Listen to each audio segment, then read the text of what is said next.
I mean, where do you get an education? A better education, I should say. And I made money. Where do you get a better education than work with people like a guy that has 10,000 doors, like a guy that manages an asset base of nearly $60 million?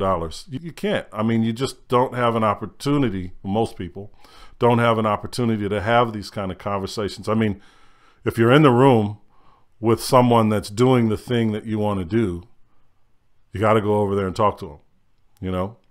And if you're lucky enough and they mention your name, boy, you better do it. You better step up to the plate. Am I right?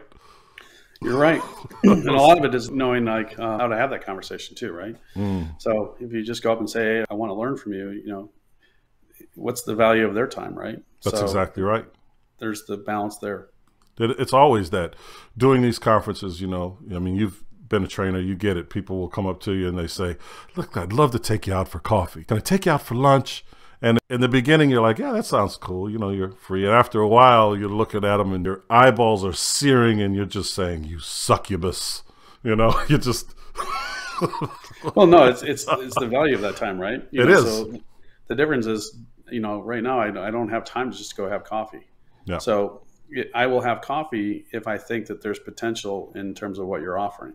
Yeah. And it's not supposed to be like an absorb, but the offering is, am I getting value not just monetarily, but am I getting value from intrinsically? Am I getting value for enhancing my relationship with you?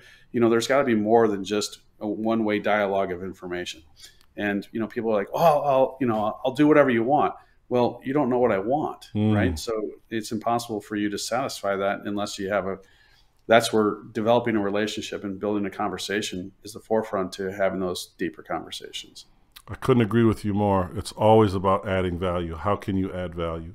I talk about how you introduce yourself all the time by telling people what you do and how you can add value right away. And from there, you simply do it. If you can add value before you receive, and think about it, even from an investment perspective, you're buying an asset that's distressed. You have to add value to it before you can receive that value.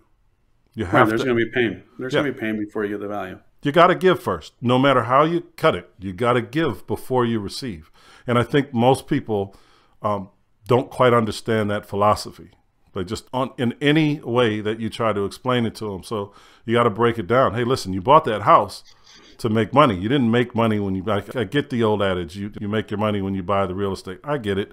But like you said, you've got to go through that pain of adding the value to that asset before you can actually realize the gain. And that holds true, I believe, for every relationship that you have in life. Just what I think. Absolutely. You know? Yeah, absolutely. And it just goes that way. I'm giving you everything you need to find success as a real estate investor. So make sure that you subscribe to this channel and like this video. See you later.